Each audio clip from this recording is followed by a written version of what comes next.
오늘 수요예배 오신 귀한 전도자 사명자 여러분 축복하고 환영합니다. 현장에서 또 함께 하시는 귀한 분들도 환영하고 축복합니다. 오늘 같이 말씀 나눌 제목이 고등학생에게 필요한 하나님의 것인데요.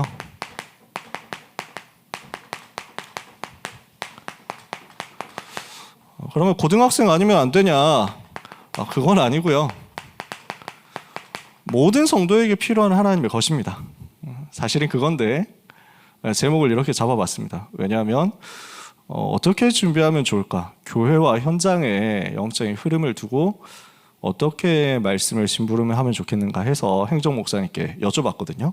그랬더니 고등학생을 키우는 부모님이 고민을 많이 하지 않겠냐? 고등학생 사역하는 선생님들이 고민을 많이 하지 않겠냐? 고등학생들 본인들도 전 세계에서 고민하고 있지 않겠냐? 그래서 검색했을 때 고등학생이라고 고민되는 사람들이 쳤다가 이게 나오도록 만들어라고. 고등학생 문제 때문에 고민하는 사람들이 어떡하지 하고 유튜브에 치다가 걸려들면은 그거 가지고 복음 들으라고. 그래서 이럴 때 쓰는 조금 시간이 지난 말인데 미안하다, 이거 보여주려고 어그로 끌었다 라는 랩넌트가 쓰는 말이 있습니다. 네, 이겁니다. 고등학생들만 필요하냐? 그렇지 않고요. 모든 사람이 다 필요합니다. 뭐가 필요하냐? 복음이 필요하다는 얘기입니다. 왜 그렇습니까? 전 세계 현장이 재앙 현장이고 그 중에 고등학생들도 마찬가지거든요. 청소년 현장이 어떤 현장이냐? 미전도 종족 현장입니다. 한국에 청소년이 한 200만 명 정도 된다고 합니다. 그 200만 명 중에서 그리스도인의 비율이 몇 퍼센트냐? 그리스도인이 200만 명 중에서 몇 명이냐 했더니 통계 자료 뽑아보니까 7만 6천 명이라는 결과가 나왔습니다. 이게 무슨 말인지 이해가 되세요? 청소년 복음화율이, 청소년들 교회 다니는 비율, 예수 믿는다고 하는 비율이 3.8%밖에 안 된다는 얘기거든요. 미전도 종족이라는 단어를 우리가 쓰는데 이 단어의 정의를 두고 몇 가지 학자마다 자기의 학설들이 있습니다. 그래서 이제 일단 한 번도 복음이 전해지지 않은 현장, 이걸 미전도 종족이라고 하는 건 당연하고요. 그 다음에 복음이 전해지기는 했지만 그 현장, 그 종족, 그 사회에서 지배적인 영향을 전혀 끼치지 못하고 머물러 있을 때, 아주 미미한 영향으로 머물러 있을 때도 똑같이 미전도 종족이라고 합니다. 그래서 지구상에, 선교학자들에 따르면 지구상에 아직까지 한 번도 선교사의 발걸음, 전도자의 발걸음이 닿지 않은 종족, 아예 복음이 그 종족의 언어로 그 종족의 땅에 전해지지 않은 종족은 100개 정도 있다고 합니다. 100개. 그러면 5천 종족이라고 하는 단어는 어디서 나온 거냐면 복음화율 3%에서 5% 요 기준입니다. 주로 그래서 많이 잡으면 8,000개 정도 된다고 합니다. 그래서 복음이 전해졌지만 비율이 너무 낮은 경우, 복음화율이 너무 낮은 경우인데 많이 잡으면 8,000 종족 되고요. 적게 잡으면 한 3,000 종족 된다고 합니다. 그래서 우리가 중간쯤 해가지고 5,000 종족이라고 합니다. 그 5,000 종족의 기준이라고 할 때 대략 복음화율 3에서 5% 사이도 다 포함되는 거거든요. 그러면 청소년 현장은 지금 어떤 상황이냐? 완전 미전도 종족 된 상황입니다. 그러면 어떻겠습니까? 지금 저출산인데다가 코로나 이후에 더 계속 교회에서 청소년들은 빠져나가고 있습니다. 그러니까 복음을 들을 기회 자체가 거의 지금 없어지고 있다는 얘기입니다. 그러는 가운데 특히 고등학생들은 너무 바빠요. 우리 고등학생들이 얼마나 바쁘냐? 학업이 굉장히 고통스럽거든요. 그러니까 어떤 경우에는 아예 무기력에 빠져버려요. 안 된다 하고 포기해버리죠. 그러면서도 실제로도 너무 바쁘고 분주하거든요. 해야 될 게 너무 많아요. 부모님들이 수능 1세대에 지금 거의 이제 들어왔거든요. 고등학생들의 부모님들이 수능 1세대인 경우들이 상당히 많습니다. 지금 학력고사 세대는 학력고사 세대로서 고등학생들을 키우는 분들 이제 조금 이제 남았고, 보통 이제 수능을 초창기에 치셨던 분들이 이제 고등학생 부모님이 됐습니다. 함정이 뭐냐면, 그러니까 나도 똑같이 수능 쳤는데 라는 함정이 있습니다. 나도 그때 수능 쳤어, 나도 해봤어, 이거 다 시험 쳤던 거야, 이렇게 되는 속임수가 있거든요. 제가 그랬어요. 제가 수능을 공부를 많이 했기 때문에, 제가 수능 친 것만 삼수생 출신이라서 3번에다가 반수도 한 번 해봤기 때문에 4번을 수능을 쳤거든요. 저는 수능 전문가라고 생각했어요. 근데 왜 수능 전문가고, 나도 다 해봤어, 나도 너희들 다 알아, 내가 공부해봤다니까, 이렇게 하면 돼 라고 되게 많이 생각했어요. 수능을 그렇게 많이 치고 많이 칠 때마다 나름대로 성공을 했기 때문에 이렇게 하면 된다라는 관점이 있었는데, 그러면서 청소년 사역을 했거든요. 그래서 청소년들이 공부 때문에 얘기하는 거 들으면 왜 이렇게 불신앙하느냐고, 하나님께 맡기면 되지. 그래서 막 시험 공부를 해야 돼서 한 달 전부터 막 스트레스 받는다는 거예요. 중간고사 이제 한 달밖에 안 남았습니다. 야, 무슨 한 달이나 남았는데 한 달 밖에라는 소리를 하고 있냐고, 나는 10일 전에 공부해본 역사가 없다면서 막 그랬거든요. 몰라서 그랬던 거죠. 제가 랩런트들에게 굉장히 반성하고 미안해하고 있습니다. 제가 처음 사역을 시작할 때, 처음 청소년 현장 들어가가지고, 대학생으로서 청소년 현장 들어가서 반을 맡아가지고 아이들 도와주고 현장 찾아가고 다락방하고 했거든요. 그러면서 아이들한테 뭐라고 했었냐면, 인서울 대학 들어가는 게 뭐가 힘드냐라고 했거든요. 그것도 제가 사죄합니다. 그것도 굉장히 미안합니다. 왜냐하면 인서울 대학 가는 게 저희 때보다 지금 랩런트들이 너무너무 더 어려워졌어요. 제가 대구 출신이거든요. 대구에서 고등학교를 나왔는데, 그러니까 대구 지역의 학생들은 서울대, 연세대, 고려대, 뭐 이제 카이스트나 포항공대 이제 제외하고요, 서연고 갈 실력 되는 친구들은 서연고로 다 빠지겠죠. 근데 그 밑에 서강대, 성균관대, 한양대 갈 친구들은 갈등합니다. 여기를 가야 되나 아니면 그냥 경북대 가야 되나, 이거 갈등해요. 갈등했어요, 그때는. 제가 고등학생 때는. 그러니까 뭐 지역 거점 국립대 가면 되지. 명문이거든요. 지금도 실제로 굉장히 좋은 대학이고요.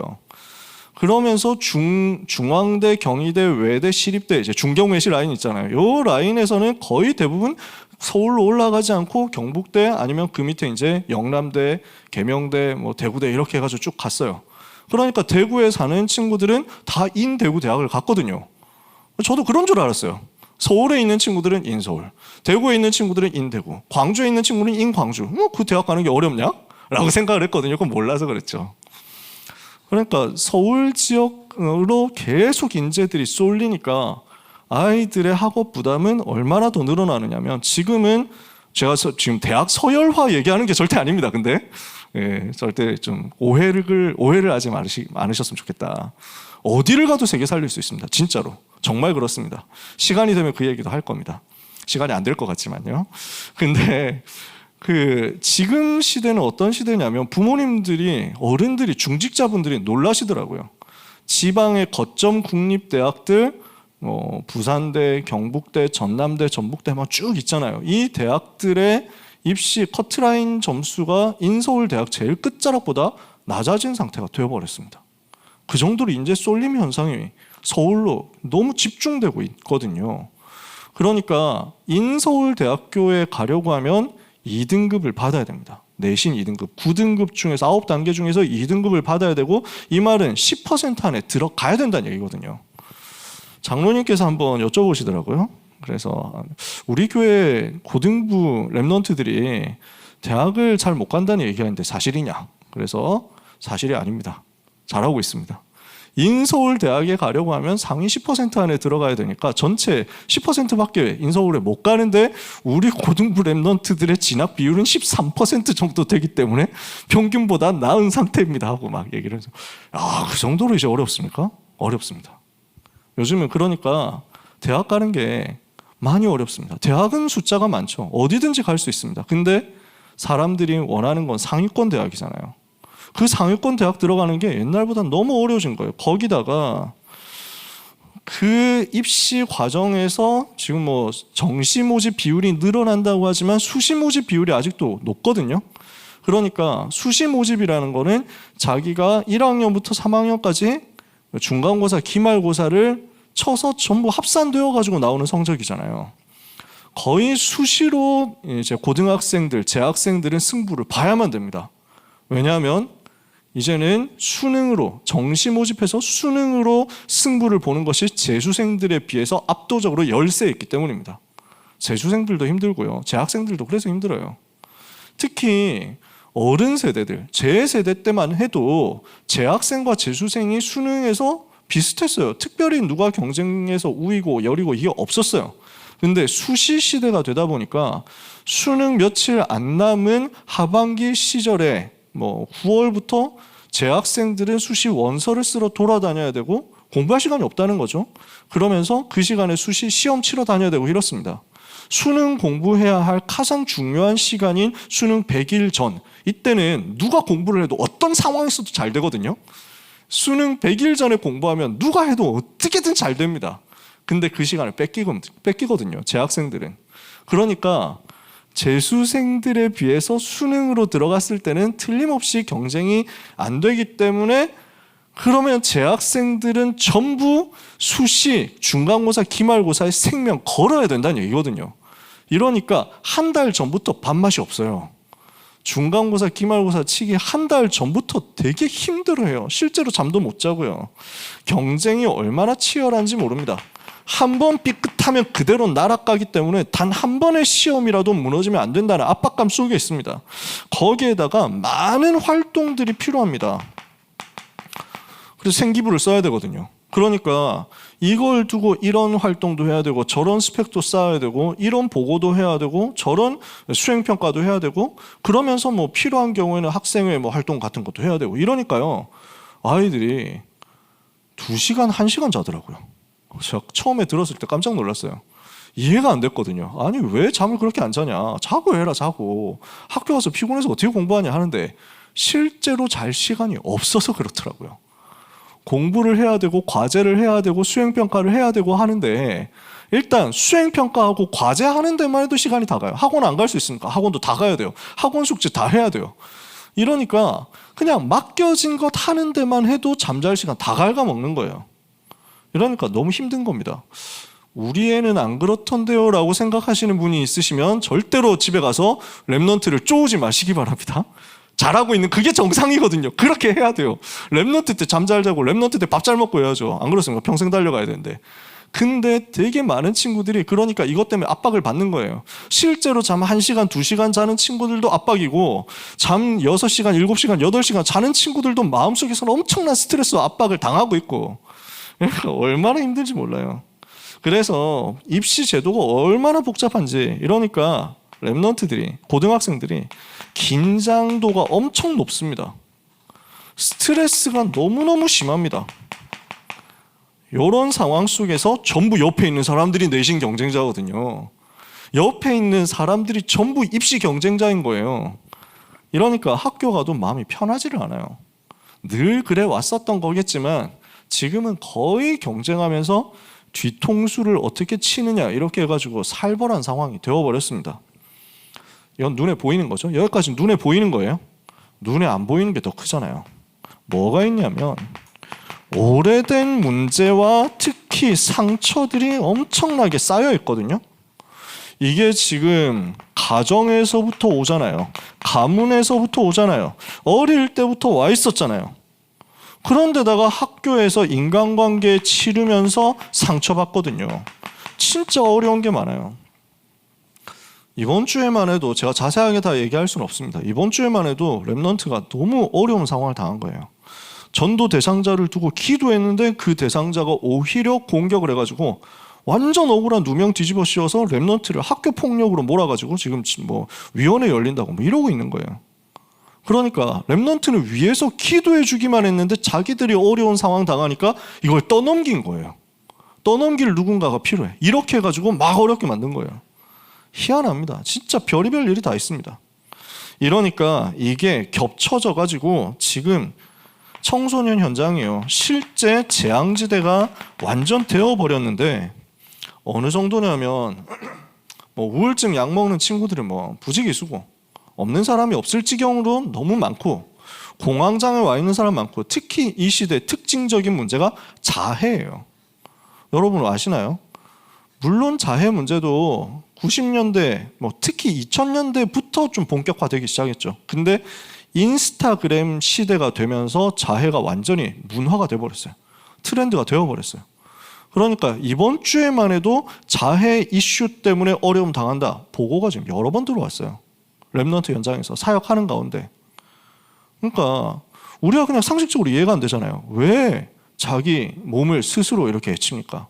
왜 자기 몸을 스스로 피가 나도록 이렇게 학대를 합니까? 얼마나 아프겠어요. 얼마나 또 위험해요. 근데 그렇게 해요. 남자 여자 가릴 것이 없어요. 전부 다 무너져 있거든요. 왜냐하면 그걸 감당을 못하는 거예요. 지금 여기서 오는 영적인 문제를 감당을 못하는 거예요. 눈에 보이는 것이 있는데 이것은 사실은 트리거일 뿐이고, 오래된 문제가 있기 때문에 여기에서부터 나오는 영적인 문제와 저주와 재앙이 아이들을 완전 사로잡고 있으니까. 그러니까 아이들이 자살로 내몰리는 겁니다. 실제로 자살하는 친구들이 계속 나옵니다. 그러니까 랩넌트에 아는 친구가 자살했다. 이번에도 지금 한 2명인가 나왔어요. 그런 현장이. 우리 고등부 안에서만. 랩넌트가 아니라 랩넌트가 다니고 있는 학교 친구가요. 그러는 가운데 마약까지 들어와가지고 고등학생들이, 멀쩡하게 있는 고등학생들이 마약을 접할 수 있는 기회들이 계속 생기는 겁니다. 이것도 랩넌트가 실제 포럼한 내용입니다. 자기 학교 현장에서 애들이 마약을 실제로 하고 있다. 지금 심각하다. 현장 상태거든요. 그러니까 완전 재앙지대죠. 그래서 뭐가 필요합니까? 이 현장에 필요한 것이 뭡니까? 고등학생만 지금 이런 상태입니까? 아니잖아요. 전 세계가 똑같이 이 상태 속에 있잖아요. 모든 현장이 다 이 상태 속에 있잖아요. 그래서 현장에 필요한 하나님의 것이 뭐냐 하면 종교가 아닌 오직 복음만이 필요한 것입니다. 왜 그렇습니까? 여기에서 이렇게 나타나는 모든 문제의 실제 문제를 성경만이 폭로를 하고 있거든요. 여기가 이렇게 될 수밖에 없도록, 현장이, 청소년 현장이, 모든 사회 현장이 무너질 수밖에 없도록 실제 문제가 어디에서부터 시작되었느냐? 성경만이 말하고 있습니다. 뭡니까? 인간이 하나님의 형상대로 지음받아서 하나님과 함께 해야 되는데 하나님을 떠나버린 겁니다. 여기에서부터 모든 문제가 왔습니다. 인간은 그때부터 완전히 타락되어 버려서 하나님의 형상에 이를 수 없게 되었고, 하나님의 선하심에 이를 수 없게 되었고, 모든 생각하고 말하고 행동하는 모든 것들이 죄와 저주 쪽으로 끌려가게 된 것입니다. 모든 사람이 죄를 범하였으면 하나님의 영광을 이루지 못하게 됐죠. 성경만이 말씀하고 있습니다. 성경만이 폭로하는 거예요. 지금 사람들의 상태가 뭐냐? 요한복음 8장 44절. 너희는 너희 아비 마귀에게서 났으니 너희 아비의 욕심대로 너희도 행하고자 하느니라. 그는 처음부터 살인한 자여 진리가 그 속에 없으므로 진리에 서지 못하고 거짓을 말할 때마다 제 것으로 말하는 이는 그가 거짓말장이요 거짓의 아비가 되었습니다. 이러니까 마귀가 시키는 대로 거짓말하죠. 마귀가 시키는 대로 사람을 죽이죠. 마귀가 시키는 대로 사람을 미워하고 함정에 빠뜨리고 속이고 무너뜨리죠.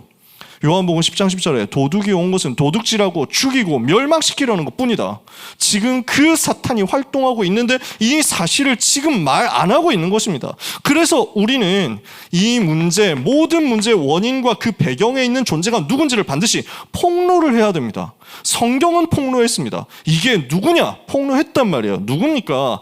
요한계시록 12장 1절에서 9절에 처음부터 하나님을 대적한 존재가 나타났습니다. 영적 세계에서 하나님을 대적한 존재가 나타났습니다. 천사가 감히 자기가 하나님 되겠다고 하고 하나님께 도전했습니다. 그러다가 실패했습니다. 이게 땅으로 떨어졌습니다. 이 존재를 성경이 밝혔습니다. 마태복음 25장 41절 마귀와 그의 사자들.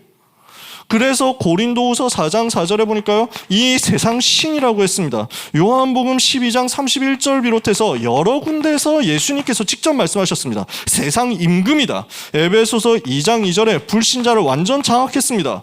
에베소서 2장 2절 그때 너희가 그 가운데서 이 세상 풍속을 따르고 공중의 권세 잡은 자를 따랐으니 곧 지금 불순종의 아들들 가운데서 역사하는 영이다. 모든 불신자를 자기 종로로 시키고 있는 존재, 성경은 밝히고 있습니다. 에베소서 6장 12절에 우리의 싸움은 혈과 육을 상대하는 것이 아니오 오직 정사와 권세와 이 어둠의 세상 주관자들과 하늘에 있는 악한 영들을 상대함이라. 성경은 말씀하고 있는 이 존재를 왜 우리가 말하지 말아야 됩니까? 성경이 폭로하고 있는 이 존재를 우리는 더 가열차게 폭로해야 됩니다. 그래야 이 문제를 지금 일으킨 이 장본이 존재를 통해서 실제 문제와 와 있고 이 실제 문제를 결과로 온 재앙과 저주를 막을 수 있기 때문입니다. 그래서 이 땅에 와 있는 모든 문제는 인간의 어떤 노력으로도 안 됩니다. 어떤 공로로도 안 됩니다. 어떤 방법으로도 안 됩니다. 그것을 절대 불가능이라고 합니다. 인간은 절대 불가능해요. 그래서 칼빈이 전적 부패라고 말했어요. 토탈 디프레버티. 완전히 썩어버렸고 완전히 부패했기 때문에 살아날 수 있는 조금의 가능성도 조금의 희망도 인간에게는 없습니다. 인간은 어떤 노력과 어떤 방법으로도 자기의 의로는 하나님을 만날 수 없고 복음을 받을 수 없고 구원을 받을 수가 없습니다. 살아날 길이 없어요. 그래서 하나님께서는 우리에게 다른 길로 안 되기 때문에 오직 그리스도를 주신 것입니다. 우리는 무엇이 현장에 필요한지를 알아야 됩니다. 오직 그리스도만이 이 땅의 희망이라는 사실, 오직 그리스도만이 이 땅의 길이라는 사실을 생을 걸고 전달해야만 됩니다. 오직 예수 그리스도 십자가 보혈의 공로로만 이 사탄의 권세는 무너지고 죄의 저주는 무너지고 하나님 떠난 인생의 운명이 뒤집어지기 때문에 우리는 모든 고등학생들에게, 모든 사람들에게 이 비밀을 전달해야 될 줄 믿습니다. 이 자리에 계신 성도님들, 또 현장에 계신 모든 성도님들, 오늘 밤에도 오직 그리스도 붙잡고 오직 그리스도 높이다가 오직 그리스도로 말미암아 승리하는 밤 되시기를 축복합니다. 마태복음 16장 16절, 주는 그리스도시요 살아계신 하나님의 아들이십니다. 성경은 이걸 얘기했어요. 오직 그리스도 아니면 길 없다라는 걸 이야기한 거예요. 로마서 5장 8절에 우리가 아직 죄인 되었을 때 그리스도께서 우리를 위하여 죽으심으로 하나님께서 우리에게 대한 자기의 사랑을 확증하셨다. 로마서 3장 23절 24절에 모든 사람이 죄를 범하여 하나님 영광 이르지 못하더니, 그런데 24절 나오죠. 그리스도 예수 안에 있는 하나님의 속량으로 말미암아 하나님의 은혜로 값없이 의롭다 하심을 얻은 자 되었느니라. 그리스도 예수 안에 살 길이 있습니다. 그리스도 예수 안에만 살 길이 있습니다. 사도행전 4장 12절, 다른 이로서는 구원을 받을 수 없나니 천하 사람 중에 구원받을 만한 다른 이름을 우리에게 주신 일이 없다. 그리스도만이 살 길인데 그분이 누구십니까? 예수님이잖아요. 그래서 초대교회는 생명 걸고 증거한 게 예수가 곧 그리스도라는 것이었습니다. 이거 우리는 말해야 되는 거죠. 자, 마태복음 16장 16절, 베드로가 주는 그리스도시요 살아계신 하나님의 아들을 고백했습니다. 계속 나옵니다. 그 이후에 계속 나와요. 요한복음 11장 27절에 마르다가 고백합니다. 주여 그러하이다. 주는 그리스도시요 세상에 오시는 하나님의 아들이신 줄 내가 믿나이다. 사도행전 5장 42절에 초대교회는 성전에 있든지 집에 있든지 예수는 그리스도라 가르치기와 전도하기를 그치지 않았다고 했습니다. 바울은 사도행전 9장에서 처음 복음 받을 때부터 예수는 그리스도라고 힘있게 증거해서 유대인의 말을 이겼다고 했습니다. 사도행전 17장 3절에서 내가 너희에게 전하는 이 예수가 곧 그리스도라. 사도행전 18장 5절에서 예수를 그리스도로 밝히 증거했다. 그 말은 무슨 말입니까? 인생이 어떤 노력과 어떤 방법으로도 문제 해결 못하기 때문에, 어떤 문제 해결 못합니까? 하나님 만나는 길 문제 해결 못하기 때문에 그리스도께서 직접 길 되신 것을 말씀한 겁니다. 히브리서 10장 19절에서 20절에 하나님께서 새롭고 산 길을, 하나님 만날 수 있도록 새롭고 산 길을 주셨는데 그 길이 바로 우리를 위하여 십자가에서 자기 몸을 찢으신 그리스도다. 그분 아니면, 그 이름이 아니면 이 땅의 죄 문제, 저주 문제를 해결을 못합니다. 그래서 히브리서 9장 12절에 그리스도께서 어떻게 하셨습니까? 염소와 송아지의 피로 하지 않고 자기 피로 영원한 속죄를 이루사 단번에 성소에 들어가셨다. 히브리서 2장 14절에서는 뭐라고 말씀합니까? 사망으로서 사망의 권세를 잡은 자 마귀를 없이 하시고, 15절에는 마귀에게 잡혀서 종노릇하고 있던 사람들을 건져내셨다. 그리스도께서 하신 일입니다. 예수님이 그리스도 되셔서 십자가에서 피 흘리신 그 공로 아니면 이 땅의 실제 문제는 절대로 해결을 못합니다. 지금도 그리스도 이름 말고는 마귀가 두려워하는 게 없습니다. 지금도 마귀는 돈을 두려워하지 않습니다. 지금도 마귀는 명예와 권력을 두려워하지 않습니다. 지금도 마귀는 권세와 지식을 두려워하지 않습니다. 우리나라에서 두 번째로 돈 많은 분이 스스로 목숨 끊었습니다. 너무 안타깝게도 그분이 가지고 있었던 몇 조 원의 재산도 그분의 영적인 문제 해결 못하고, 그분이 가지고 있었던 몇 조 원의 재산도 마귀는 눈도 깜짝하지 않고 두려워하지 않았습니다. 이 땅의 문제는 창세기 3장에서 시작된 영적인 문제입니다. 이 땅의 문제를 해결할 길은 창세기 3장 15절의 말씀을 성취하신 마귀의 머리를 박살내신 그리스도밖에 없습니다. 이 사실을 우리는 생을 걸고 전달하는 겁니다. 그래서 골로새서 1장 13절 14절에 그가 우리를 사탄의 권세에서 건져내셔서 하나님의 사랑의 아들의 나라로 옮기셨으니 그 안에서 우리가 구속 곧 죄사함을 받았다. 바울이 언제 그리스도 삼직 얘기했냐 하는데 이렇게 얘기한 겁니다. 골로새 1장 13절 14절. 사도행전 26장에 보면 아그리빠 왕 앞에서 그리스도 삼중직 얘기했습니다. 내가 만난 그리스도, 사탄과 죄와 지옥 문제 해결하신 그리스도. 오늘 우리는 이 사실을 또 이야기해야 됩니다. 오늘 우리는 이 사실을 또 전달해야 됩니다. 이것을 가지고 현장에서 전도를 두고 기도 속에서 이 복음이 전투적으로 실제로 누려져야만 흑암이 무너집니다. 우리는 이거 하는 겁니다. 더 원색적으로 오직 그리스도, 더 실제적으로 오직 그리스도. 왜? 지금도 사탄은 활동하고 있기 때문입니다. 권세는 꺾였습니다. 그 머리는 박살났습니다. 그러나 활동하고 있습니다. 그러니까 베드로전서 5장 7절 8절에 너희 염려를 주께 맡겨버리라. 이는 그가 너희를 돌보심이라. 근신하라 깨어라. 너희 대적 마귀가 우는 사자처럼 두루다니며 삼킬 자를 찾고 있다 라고 베드로가 얘기한 겁니다. 그래서 에베소 4장 27절에는 바울이 에베소 교회 보고 마귀로 하여금 틈타지 못하도록 만들어라. 데살로니가전서 2장 고린도 후서 2장에서는 용서해라, 살려줘라. 왜냐? 마귀의 계책을 알기 때문이다. 마귀가 간사한 꾀를 꾸미고 있는 것을 알기 때문에 우리는 영적 싸움해야 된다라는 것을 이야기를 하는 겁니다. 우리는 무엇을 해야 되느냐? 자꾸 현장으로 가야 됩니다. 자꾸 여기에 잡혀있는 사람들을 보는 전도의 관점에서 세상을 봐야 됩니다. 그리고 이것을 두고 사탄에게 잡혀있는 영혼들을 건져내는 영적인 싸움을 해야 됩니다. 이때 요 영적인 싸움 할 때 분명히 바울이 얘기했잖아요. 에베소서 6장 12절 20절에서 10절에서 20절에서 마귀의 관계를 대적하기 위하여 하나님의 전신갑주 입고 영적 싸움 해라고 얘기를 하잖아요. 그 영적 싸움을 우리가 하는 겁니다. 그때 하나님의 나라가 임하고 흑암의 권세는 무너집니다. 마가복음 3장 13절에서 15절에 예수님이 제자들을 불러가지고 뭘 하셨습니까? 자기와 함께 있게 하시고 또 보내사 전도도 하며 귀신을 내쫓는 권세도 가지게 하셨습니다. 마태복음 12장 28절에서 29절에 무엇을 예수님께서 말씀하셨습니까? 내가 만일 하나님의 성령을 힘입어 귀신을 쫓아내는 것이면 하나님의 나라가 이미 너희에게 임하였느니라. 사람이 먼저 강한 자를 결박하지 않고서 어떻게 그 집의 재산을 약탈할 수 있겠느냐? 결박한 후에야 약탈하리라. 무슨 말입니까? 사탄에게 잡혀있는 영혼을 약탈하는 사역을 우리는 하는 겁니다. 사탄에게 잡혀있는 고등학생 현장, 사탄에게 잡혀있는 모든 영혼 현장 건져내는 겁니다. 살려내는 영적 싸움을 하기 위해서 예수 그리스도 이름의 권세를 실제로 사용해야 되겠습니다. 왜냐? 그 그리스도께서 십자가에서 흘리신 피의 공로는 모든 죄와 지옥과 사탄의 권세를 무너뜨렸기 때문입니다. 오늘 야고보서 4장 7절에 마귀를 대적하라 그리하면 너희를 피하리라. 언약 붙잡는 모든 성도님들, 모든 전도자 여러분 되시기를 주님의 이름으로 축복합니다. 그래서 우리는 이거 해야 됩니다. 이렇게 종교가 아닌 오직 복음, 사람의 의와 공로가 아닌 오직 복음, 사람의 옳음과 올바름이 아닌 오직 그리스도가 전달될 때 생명이 살아납니다. 그 생명이 살아났을 때 그 다음에 이루어져야 되는 게 뭐냐면 치유돼야 되거든요. 예수님 영접하고 구원받았는데 근데 아직 영적으로 상처 남아있거든요. 문제 남아있거든요. 우리 현장에서 전도해보면 알잖아요. 분명히 영접했는데 모든 문제가 끝났지만 지금 사실 굉장히 고난 당하고 있단 말이죠. 되게 어려움 당한단 말이에요. 왜냐? 사탄의 권세는 꺾였는데 계속 속임수를 쓰거든요.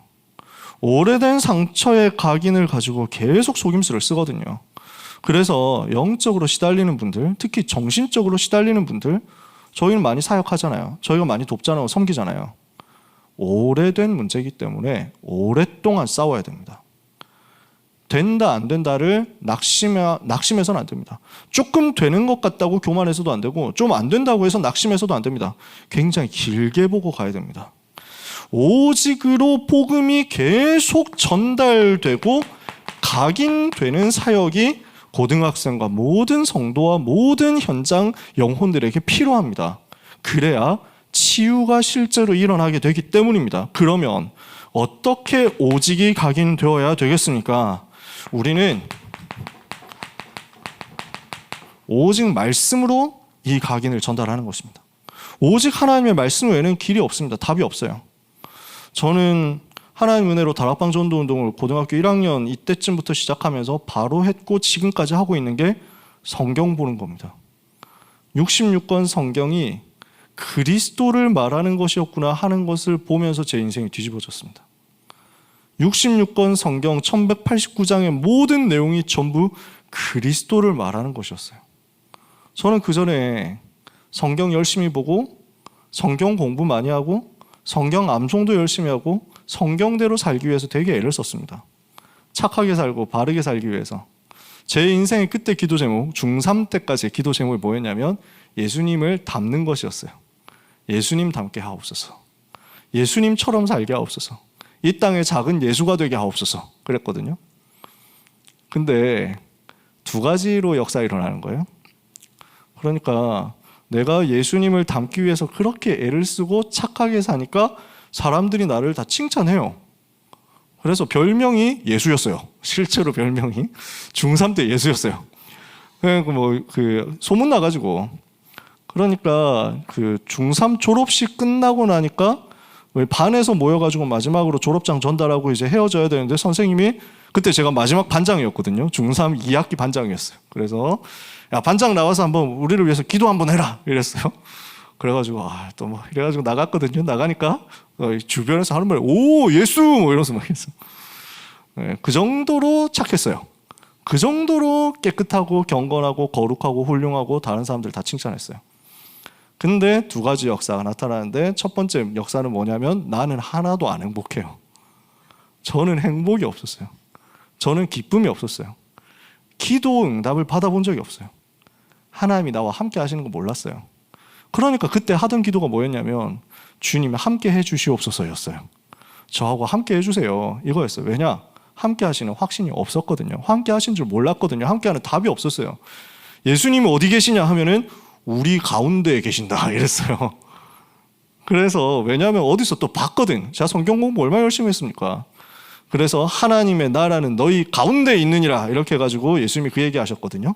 그러니까 이게 어몽어스다. 어몽어스. 그래서 우리 가운데 계시는 거다. 이걸 얼핏 들어가지고 예수님 어디 계시냐면 우리 가운데 계시지. 이랬다니까요.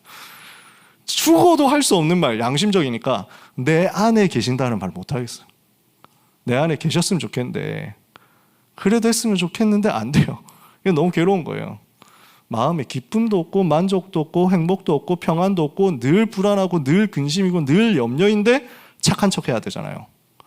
실제로 그렇게까지 착하지 않지만 물론 착합니다. 네, 저는 착하거든요. 근데 그렇게까지 착한 건 아니거든. 근데 어찌됐건 예수님을 닮기 위해서 착해지려고 노력을 하는 거예요. 내 실제 것은 아닌데 내 밖을 포장을 하고 있으니까 내 속 사람은 계속 아우성치는 거예요. 아니잖아. 너는 아니잖아. 그러니까 끊임없이 죄의식 가운데서 발버둥 치는 거예요. 괴로웠어요. 늘 불안했어요. 그러니까 이때 또 특징이 뭐냐면 예수님이 지금 재림하신다면 너는 맞이할 수 있느냐? 이건 말 못하겠는 거예요. 지금은 좀 아니지. 여러분 어떻습니까? 주님 지금 재림하신다면 여러분은 기쁨으로 맞이하시겠습니까? 얼마나 기뻐요. 우리는 지금 얼마나 감사합니까? 지금 주님 오신다. 그럼 세계복음화 됐다는 말인데 얼마나 감사합니까? 근데 그때는 그걸 절대 답을 못하는 거예요. 지금은 좀 아닌데 불안하니까요. 천국 갈 자신이 없어요. 두 번째 특징. 이러니까 두 번째 역사인데 그러니까 내가 그렇게 착하고 성실하고 경건하고 사람들한테 칭찬받고 거룩하고 예수쟁이로 다 소문나가지고 있는데 이 땅에 거의 양심 수준으로 걸어다니는 살아있는 양심 수준으로 칭찬을 받았는데 단 한 명도 나를 보고 예수 믿겠다는 사람은 안 나와요. 절대로 안 나와. 저는 전도를 못하니까 성격 자체가 모르는 사람한테 말 걸고 그 다음에 설득해가지고 끌고 가고 이게 안 돼요. 절대로 그걸 못해요. 다른 사람을 설득하고 다른 사람을 내 뜻대로 움직이고 끌고 가고 이걸 절대로 못해요. 하는 사람 보면 되게 신기해요. 저는 그런 체질이기 때문에 혼자 있는 체질이고 이러니까 전도는 아무리 해도 내게 아니야. 그래서 전도의 은사를 받은 사람도 있더라고요. 희한하게 쟤는 뭐 교회도 잘 안 나오는데 나왔다 하면은 불신자 데리고 와. 부럽더라고요. 전도상이 제일 큰 상인데, 교회 학교에서 보면 모든 상 중에 전도상이 상품이 제일 큰데 전도상은 내게 아니야. 절대 내가 안 돼. 다 다른 건 다 돼. 뭐 개근상, 교회 한 번도 안 빠졌죠. 성경 암송상, 요절 한 번도 놓치지 않고 다 외웠죠. 성경 경시대 이런 거 나가면 다 상 받았죠. 헌금상, 헌금 내가 지금까지 한 번도 빼먹은 적 없는데, 근데 절대 안 되는 거, 전도. 그래서 그때 제 인생의 방향이 뭐였냐면, 내가 너무 훌륭하고 착하면 사람들이 나를 보고, 야, 너처럼 이렇게, 그러니까 너를 보니까 나도 예수 믿어야 되겠다, 나도 교회 가자, 이렇게 하게 될 줄 알았어요. 그걸 보고 행실 전도라고 하죠. 얘기 많이 했잖아요, 옛날에. 그럴 줄 알았는데 단 한 명도 그런 사람 없어. 어느 날 제가 깨닫게 됐잖아요. 그 어느 날이. 그래서 성경이 말씀하는 것이 예수가 그리스도구나, 이거 알게 됐단 말이에요. 저는 엄마한테 팀 잘 받았어요. 어머니가 저를 붙잡고, 그래서 중3 때 중고 수련회를 억지로 갔거든요. 억지로. 그전에는 다락방 자체를 싫어했어요. 뭐 나와가지고 칠판 쓰는데 여기가 뭐 학교야 학원이야 뭐 이러면서 되게 싫어했어요. 그리고 그때만 해도 뭐 찬양 문화 이런 것도 없고 하니까 저는 그때 기타 메고 되게 그 뭔가 허세를 부리면서 다녔거든요. 항상 막 그 미국에서 직수입한 찬양 문화 이런 거 항상 듣고 돌아다니고 뭐 이랬거든요. 이러니까 다락방 집회 가면 맨날 박수치고 찬송가만 부르고 이런다고 딱 보이니까 얼마나 지루하고 재미가 없는지 저는 되게 싫어했어요. 다락방 자체를 싫어했어요. 유 목사님 나와가지고 하는데 저도 경상도 사람이면서도 경상도 사투리 자체가 불편해. 정말 싫더라고요. 뭔가 목회자라고 하면 되게 뭔가 좀 깨끗하고 거룩하고 그 다음에 어딘가 조금 아프고, 목사님 좀 아파요. 그래서 막 그 아픈 가운데서도 막 몸을 부여잡고, 그래서 아픈 게 잘못됐다는 얘기는 절대 아닙니다. 절대 아니에요. 근데 그때 이미지는 그랬어요. 그래서 그 다음에 약간 좀 말을 한마디를 하더라도 거룩하게 하시면서 서울말을 딱 쓰셔야 될 것 같은, 그랬거든요. 그러니까 경상도 사람인 내가 봐도 경상도 말만 하고 있으니까 너무 무식해 보여. 이게 정말 마음에 안 들더라고요. 그러다가 중3 때 청소년 수련회 가라고, 한 번만 가라고 아버지가 그래가지고 가나안 농군학교를 가겠다 그랬거든요. 저는 농촌 봉사를 하겠다고 그랬더니 이번에만 가라, 다음에 보내줄게 해가지고 그때부터 가서 지금까지 계속 수련회 가잖아요. 하나님의 은혜죠. 억지로 끌려갔는데 어쩌다가 하나님이 주시는 은혜를 받게 됐어요. 내가 싫어할 게 아닌데, 다락방이, 저는 은혜를 안 받으려고 좀 그랬거든요. 자존심 때문에. 내가 저 은혜 받을 수 없다. 내가 다음번에 가나안 농군학교를 가야 되기 때문에 이번에 내가 은혜 받으면 안 된다. 나는 뭐 여기서 무너질 수 없어. 뭐 이랬는데, 안 들으려고 했는데 나도 모르게 들리면서 나도 모르게 은혜가 와가지고, 그러면 이게 뭐 이러면 이게 맞는 말인데? 이래가지고. 그래서 그래, 다락방 자체는 틀린 거 없다. 그렇게 나왔는데도 아직까지 여전히 뛰어들지는 않았어요. 중3 졸업할 때 되어가지고 어머니가 저를 앉혀놓고 한번 얘기 한번 해보자. 창세기 3장과 창세기 3장 15절 쭉 얘기하시는데 비로소 풀리는 거예요. 그리스도란 말이 그 말이구나. 그러고 나서 합숙훈련 받고 전도운동 시작하는데, 하면서 바로 정시기도 할 때 매 시간 성경 봤거든요. 성경 보면서 보는데요, 너무너무 꿀보다 송이꿀보다 단 거예요. 너무 행복해요. 이 말씀이 너무 좋아요. 근데 이 말씀 한 절 한 절이 내 마음에 교훈이 되는데 너무 충격이 되는 게 뭐냐면 전부 그리스도인 거예요. 나는 지금까지 성경을 그렇게 많이 봤는데 한 번도 보이지 않았던 그리스도라는 단어가 그냥 종이에서 튀어올라서 내 눈에 들어와요. 이걸 제가 경험하게 됐거든요. 지금까지도 저는 이거 붙잡습니다. 말씀입니다. 하나님의 말씀이 계속 들어가면 영혼은 삽니다. 그렇죠? 오직 복음을 증거하는 오직 언약의 말씀, 이 성경 66권의 말씀이 풍성하게 렘넌트에게 전달되고 현장에 전달될 때 치유가 일어납니다. 영혼의 구원은 근본적으로 그리스도 영접할 때 일어나는데 치유는 언제 일어나느냐? 말씀이 계속 들어가야 살아요. 악한 시대, 혼란 시대 길을 잃지 않는 답이 오직 하나님의 말씀입니다. 그래서 너는 배우고 확신한 일에 거해라. 바울이 이 얘기하잖아요. 오직 말씀을 가지고 계속 답이 전달될 때 각인이 바뀌죠. 그럴 때 하나님이 어느 날 나에게 뭘 주시냐면 내 의가 아니라 오직 하나님의 은혜로만 된다는 것을 깨닫게 만들어 주십니다. 오직 은혜로 말미암아 내 인생이 하나님의 손에 붙잡히는 거예요. 나는 자랑할 것 없어요. 나는 내세울 게 없어요. 나의 모든 공로 아무것도 없어요. 아까 찬송했잖아요. 그래서 우리 반주자님 그 의도를 알아듣고 바로 너무 반주를 잘해주셔서 감사해요. 그러니까 다른 것 하나도 안 나타나고 그리스도만, 다른 것 하나도 안 나타나고 그리스도 은혜만, 다른 것 하나도 안 나타나고 그리스도 십자가 보혈만, 오직 그때 내 삶이 하나님의 은혜에 붙잡혀서 내가 사는 것이 아니라 하나님이 은혜로 나를 이끌어 가시는 삶으로 뒤집어지죠. 색깔이 완전 달라지죠. 그러니까 내 걸음걸음이 디모데전서 1장 12절 17절 은혜로 사는 겁니다. 죄인 중에 괴수였던 나를 살리신 하나님의 은혜에 감사하다. 내게 주신 그의 은혜가 헛되지 않구나. 고린도전서 15장 9절 11절에 바울의 고백 아닙니까? 이 은혜를 붙잡고 나니까 내 삶의 방법이 달라지죠. 오직 믿음으로 그리스도 붙잡는 겁니다. 오직 믿음으로 그리스도만 의지하는 겁니다. 이렇게 됐을 때 시대적인 환난과 핍박과 유혹을 분별하며 넘어설 수 있는 힘이 나에게 생깁니다. 믿음은 바라는 것들의 실상이요 보이지 않는 것들의 증거니 선진들이 이로써 증거를 얻었느니라. 그 믿음의 방향이 어디 있습니까? 히브리서 12장 1절 2절. 그러므로 우리에게 구름같이 허다한 믿음의 증인들이 있으니 이러므로 우리가 모든 얽매이기 쉬운 것과 무거운 죄를 벗어버리고 짐을 벗어버리고 인내로서 우리 앞에 당한 경주라며 믿음의 주요 또 온전케 하시는 이인 예수를 바라보자. 이렇게 가게 되잖아요. 오직 믿음의 방향이 오직 그리스도.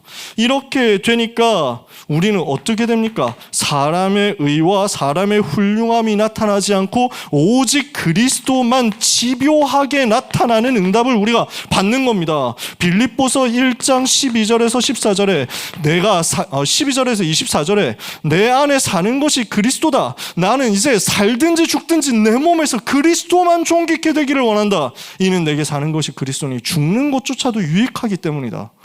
오직 그리스도만 나타나야 됩니다. 우리의 삶이 지나갔을 때, 우리의 삶이 마무리되었을 때 사람들이 우리를 보고 저분은 너무 훌륭했다라고 하면 우리는 사실은 완전히 성공하지는 못했을 수도 있습니다. 사람들이 우리를 봤을 때, 우리의 자취를 봤을 때 저분이 훌륭한 것 없었으나 그러나 오직 그리스도께서 역사하셨다 하게 되면 우리는 완전 성공입니다. 그렇지 않습니까? 저는 제 소원입니다. 나는 약하고 나는 무능하고 나는 무익한 존재가 틀림없기 때문에 그래서 더 그리스도가 필요하고 더 그리스도만 높아지기를 원합니다. 우리 모두의 고백이고 우리 고등학생들의 고백되기를 원합니다.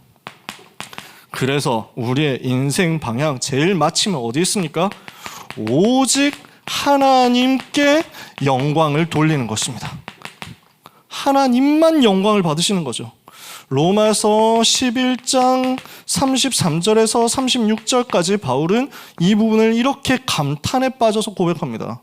누가 하나님의 그 깊으신 뜻을 알고 그 깊으신 사랑을 알고 그 깊으신 지혜를 알고 그 하나님보다 높아서 판단하고 그 하나님을 상담하고 그 하나님과 비기겠느냐? 누가 먼저 하나님께 드려서 갚으심을 받겠느냐?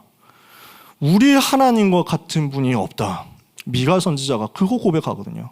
누가 우리 하나님과 같겠느냐? 바울이 그래서 고백하는 거예요. 이는 만물이 주에게서 나오고 주로 말미암고 주에게로 돌아감이라. 영광이 세세 무궁하도록 그에게 있을지어다. 우리의 인생의 모든 영광. 로마서 16장 25절에 27절 우리 잘 알잖아요. 나의 복음과 예수 그리스도를 전파하면 영세전부터 감추었다. 이제는 나타나신 바 되었으며 영원하신 하나님의 명을 따라 선지자들 글로 말미암아 모든 민족이 믿어 순종하게 하시려고 알게 하신 바 그 신비의 계시를 따르는 것이 이 복음으로 너희를 능히 견고하게 하실 지혜로우신 하나님께 세세 무궁하도록 영광을 돌릴지어다. 이거밖에 없습니다. 우리는 이거 남기는 겁니다. 그래서 요 5가지를 종교 개혁자들의 그 5가지 솔라라고 합니다. 오직이라는 말입니다. 5가지 오직. 라틴어로 오직을 솔라라고 하거든요. 그래서 솔라 스크립투라 오직 말씀, 솔라 그라티아 오직 은혜, 솔라 피데 오직 믿음, 솔루스 크리스투스 오직 그리스도, 솔리 데오 글로리아 오직 하나님께만 영광. 그래서 개혁자들이 이렇게 살았어요. 초대교회 전도자들도 이렇게 살았어요. 렘넌트가, 고등학생이, 우리 성도들이 이렇게 살아가면 내 인생이 변화되어 있습니다. 내 인생이 뒤집어져 있습니다. 이걸 가지고 무엇을 위해서 삽니까? 오직 복음을 위하여 사는 겁니다. 내가 사는 것 이제는 다른 것 하나도 없어요. 오직 복음을 위해서만 사는 겁니다. 그러면 어떻게 돼요? 대학을 어디로 가느냐 상관없잖아요. 어느 대학을 가느냐, 어느 정도 성공하느냐, 어느 정도 돈을 버느냐 상관없잖아요. 우리가 좋은 대학 가야만 세계복음합니까? 아니잖아요. 저는 랩런트가 좋은 대학 간다 했을 때 하나도 기쁘지 않습니다. 고등부 사역자지만 우리 랩런트들이 대학을 잘 갔다? 저는 단 하나도 기쁘지 않습니다. 랩런트가 성령의 인도받는 속에서 말씀 붙잡고 기도하고 전도자의 삶이 되어지는데 하나님께서 여신은 그 대학으로 갔다. 그게 제일 행복합니다. 왜냐? 거기에서 세계 살리는 일이 벌어질 거기 때문입니다. 그래서 우리의 인생 방향 전부 이렇게 확정돼야 될 줄 믿습니다. 내가 사는 것이 아니라 오직 내 안에 그리스도만 사시는 거죠. 그래서 이걸 우리가 갈라디아서 2장 20절에서 누리는 것 아닙니까? 내가 그리스도와 함께 십자가에 못 박혔나니 그런즉 이제는 내가 사는 것이 아니라 오직 내 안에 그리스도께서 사시는 것이라. 이제 내가 육체 가운데 사는 것은 나를 사랑하사 나를 위하여 자기 자신을 버리신 하나님의 아들을 믿는 믿음 안에서 사는 것이라. 그러니까 이제는요, 다시는 나를 위하여 사는 것이 아니라 나를 대신해서 우리를 대신하여 죽으셨다가 다시 살아나신 그리스도를 위하여 살게 하려 합니다. 고린도후서 5장 15절입니다. 저는 이 구절 읽으면서 얼마나 행복한지 몰라요. 다시는 그들 자신을 위하여 살지 않고 그들을 위하여 죽으셨다가 다시 사신 그리스도를 위하여 살게 하려 함이라. 우리 인생 방향이죠. 세 번째, 그래서 우리는 무엇으로 살아갑니까? 위에서 부르신 부름의 상을 위하여. 내가 가지고 있었던 건, 내가 성공했었던 건, 내가 잡았던 것, 그건 모두 배설물로 버려버리고, 내 것이란 거 배설물로 버려버리고 그리스도 예수께 잡힌 바 된 그것을 잡으려고 표대를 향하여 위에서 부르신 부름의 상을 향하여 달려가는 것인 줄 믿습니다. 그리스도는 나에게 최고의 보화요, 그리스도는 나에게 최고의 가치, 그리스도가 나에게 최고의 목표, 최고의 상급이요, 최고의 보화로서 최고의 권세, 최고의 배경인 줄 믿습니다. 그리스도를 향하여. 네 번째, 그래서 이렇게 그리스도만 붙잡고 나니까 내 삶의 방법이 이렇게 됩니다.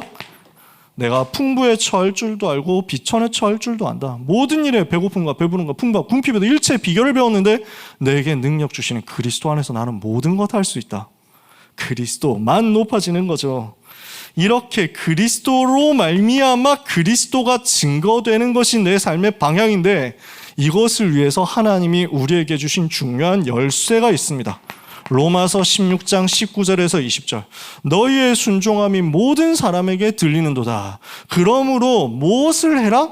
선한데 지혜롭고 악한데 미련하기를 원하노라. 그럼 어떻게 돼요? 평강의 주님이 속히 사탄을 너희 발 아래 상하게 하시리라. 이 일이 이루어지면 현장이 뒤집어집니다. 이렇게 되면 현장의 흐름이 바뀌면서 응답의 문들이 열리고 실제 전도운동 속에서 내가 변화되는 일들이 일어날 겁니다.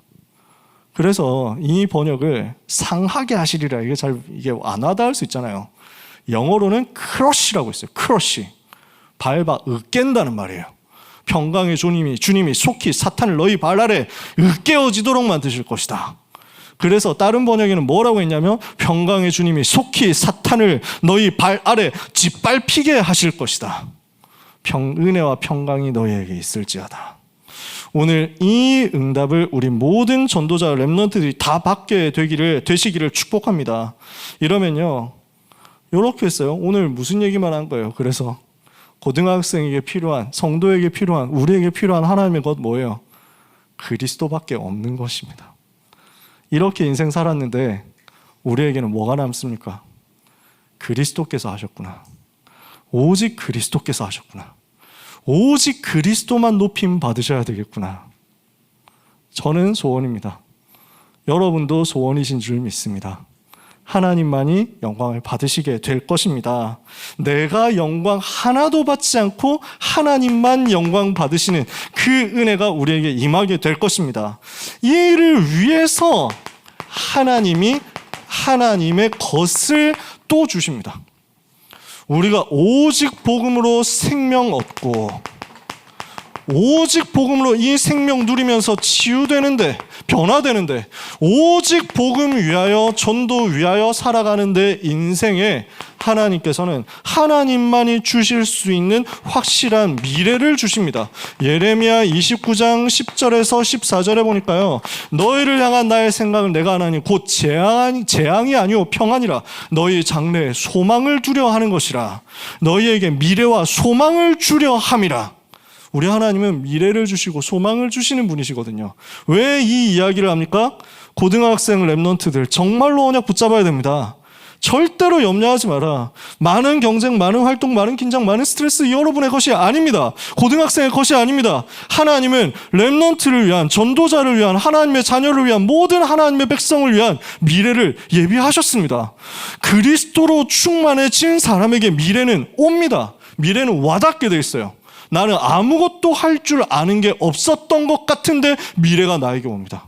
하나님은 내가 할 줄 아는 아주 작은 단 하나의 것을 가지고도 세계를 살리도록 미래를 주십니다. 부어주시는 거예요. 미래와 소망을 부어주시는 하나님을 바라보고 아무것도 염려하지 말고 그리스도 안에서 오늘을 누리면 됩니다. 앞으로 너무 많은 것이 달라질 거예요. 너무 많은 것이 AI 시대 되면서 바뀔 거예요. 뒤집어질 거예요. 제가 법학과 나왔거든요. 앞으로 법조인 없어질 가능성이 있습니다. 물론 법조인 분들이 얼마나 생을 걸고 자신의 그 영역을 지키느냐에 따라서 이제 상황은 좀 달라질 수 있습니다. 지금 우리 안에도 법조인들 많이 계시기 때문에 법조인들이 다 실업자 돼야 된다 이 얘기를 하는 게 아닙니다. 근데 지금 많은 사람들이 그래도 우리 자식 법조인 돼야 되는데 고집할 필요가 없다는 얘기입니다. 어떻게 될지 몰라요. 그러면은 지금 만화가 이런 직업들이요 AI로 급속하게 뒤집어져요. 일러스트 그리는 게 AI가 더 잘 그려요. 더 빨리 금방 그려버려요. 주문만 하면 다 뚝딱 그려내는데요. 그럼 여기서 중요한 거는 질문하고 활용하는 능력이 되어버립니다. AI가 계산도 검색도 분석도 훨씬 더 빠르게 하기 때문에 비교도 안 되죠. 그러면 이때 무엇을 해야 되느냐? 하나님이 주신 창조의 지혜를 가지고 AI를 도구로 쓸 수 있도록 응답받아 버려야 됩니다. 질문하고 방향을 제시하고 적용하는 것, 지휘하는 것, 이렇게 되어버려야 됩니다. 그래서 지금 붙들고 그냥 이거 하면 된다 하고 하는 것, 어떤 면에서는 1차, 2차 산업혁명 시대의 유산일 수 있습니다. 염려하지 말고 하나님 렘넌트에게, 전도자에게, 이 복음 가진 하나님의 자녀에게 미래를 몰아가시게 되어 있기 때문에 하나님만 바라보면 됩니다. 이렇게 하나님 바라본다? 지칠 때 있겠죠? 우리 하나님이 얼마나 좋으신 하나님이십니까? 위로를 주세요.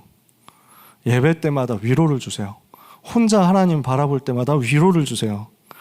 좋으신 하나님이 얼마나 나를 사랑하신지를 깨닫고 누리는 감사와 감격으로 내가 위로받게 돼요. 세상이 줄 수 없고 사람이 줄 수 없는 참된 위로가 하늘로부터 내게 임합니다. 하나님께서 주시는 그 위로가 임합니다. 이것이 나를 일으키는 거예요. 성경구절 제가 다 쓸 시간이 없습니다.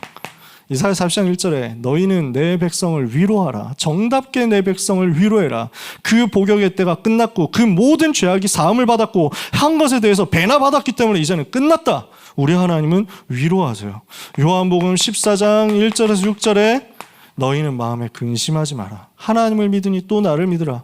내 아버지 집에 거할 곳이 많도다. 그렇지 않으면 너에게 일렀으리라. 내가 가서 너희를 위하여 처소를 예비하러 가노니 내가 가서 너희를 위하여 처소를 예비하며 내가 다시 너희에게로 와서 너희를 내게로 영접하니 나 있는 곳에 너희도 있게 하리라.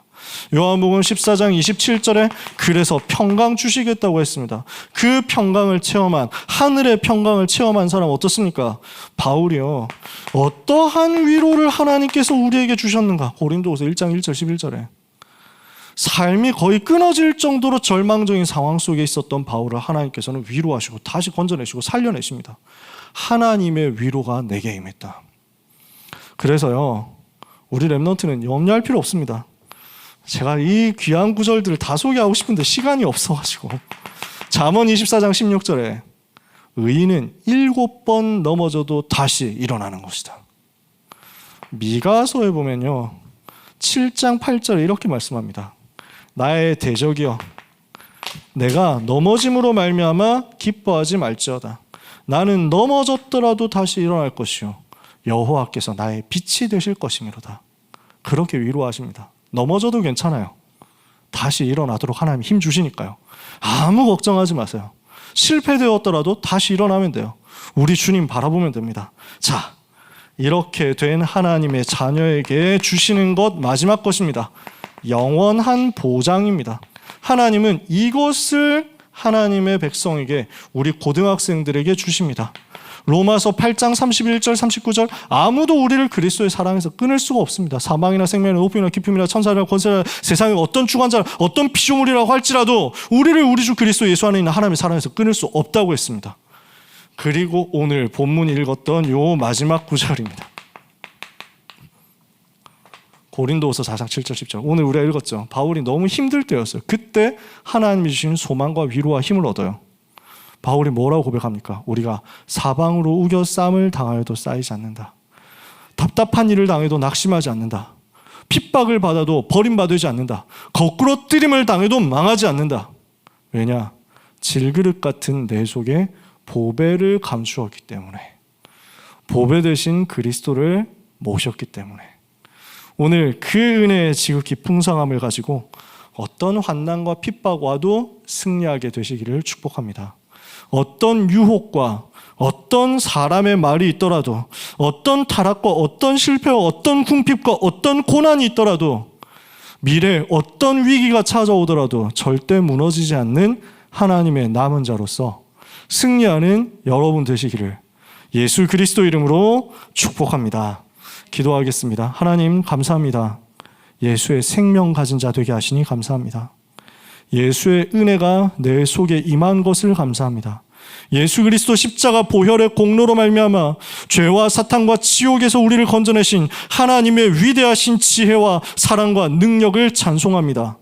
영원토록 찬송받아 주옵소서. 영원토록 그리스도만 높임 받으시옵소서. 영원토록 그리스도만 우리가 의지하게 하옵소서. 영원토록 우리의 삶에, 우리 후대의 삶에 그리스도만 나타나게 하여 주옵소서. 예수 그리스도 이름으로 기도합니다. 아멘.